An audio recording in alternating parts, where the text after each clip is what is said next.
સહકારી મંડળીની 57મી વાર્ષિક સામાન્ય સભા ઓલપાડ ટાઉનના ખુટાઈ માતા મંદિરના સભાખંડમાં મંડળીના પ્રમુખ પરિમલ એચ મોદીના અધ્યક્ષસ્થાને યોજાઈ હતી। આ સભામાં એજન્ડા મુજબના તમામ કામો સર્વાનુમતે મંજૂર કરાયા હતા। મંડળીએ દૈનિક રિકરિંગ યોજના દ્વારા 14 કરોડ એકત્ર કરી મંડળી પાસે હાલમાં 2 કરોડ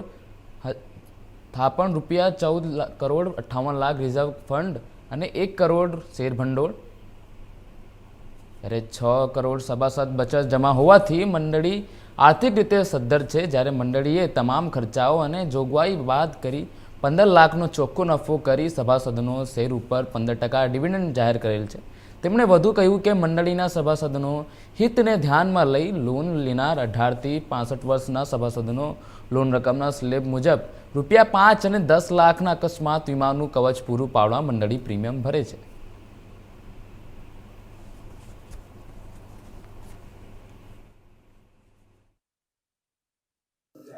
મારું નામ પરિમલ હરીશભાઈ મોદી છે અને હું ઓલપાડ સાયન્સ સ્કીમ નાગરિક ધિરાણ સહકારી મંડળીનો હું પ્રેસિડેન્ટ છું। અને આજે ઓલપાડ ગામમાં ખુટાઈ માતાના સાનિધ્યમાં આ 57મી વાર્ષિક જનરલ સભાનું આયોજન કરવામાં આવ્યું હતું અને એ સભામાં અમારા મેનેજિંગ બોર્ડ એટલે અમારા ડિરેક્ટરશ્રીઓ ત્યાર પછી સભાસદ મિત્રો ઓલપાડ સાયન્સ સ્કીમ 3 ગામના સભાસદ મિત્રો ખૂબ જ મોટી સંખ્યામાં હાજર હતા અને એ વાર્ષિક સાધારણ સભામાં જે કંઈ પ્રશ્નો હતા એ પ્રશ્નોના મેં અમારા મેનેજિંગ બોર્ડ વતી મેં ખૂબ જ સારી રીતે જવાબ આપ્યા છે અને એમાં અમારા જે સભાસદ મિત્રોને સંતોષ છે। અને બીજી વસ્તુ એ છે કે અત્યારે હાલના તબક્કે મંડળીનું ટર્નઓવર 142 કરોડનું છે એટલે મંડળી ઉત્તર પ્રગતિ કરી રહી છે અને મંડળીની એક અમારા મેનેજિંગ બોર્ડ અને જો સભાસદ મિત્રોનો જે રીતે સહકાર આપી રહ્યા છે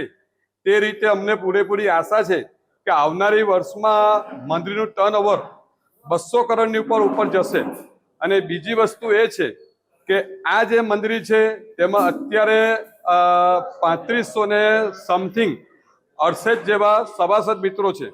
અને આ મંડળીનો એક જ હેતુ છે કે જે નાના વેપારીઓ મધ્યમ વેપારીઓ કે જે આ મંડળીનો હેતુ કે ધિરાણ આપવાનો છે અને નાના વેપારીઓ અને મધ્યમ વેપારીઓને ધિરાણ આપવાનું છે અને એના થકી વેપારીઓ ઉત્તર પ્રગતિ કરી શકે, પોતાના ધંધાનો વિસ્તાર ધંધો ખૂબ જ મોટા કરી શકે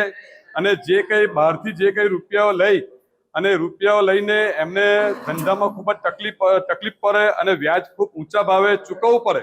એટલે એના માટે આ મંડળીનો હેતુ એવો છે કે જે કંઈ નાના વેપારીઓ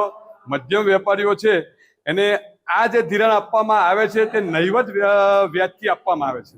તેથી એ લોકોએ ખૂબ જ સારી રીતે પોતાનો ધંધોને ડેવલપમેન્ટ કરી શકે।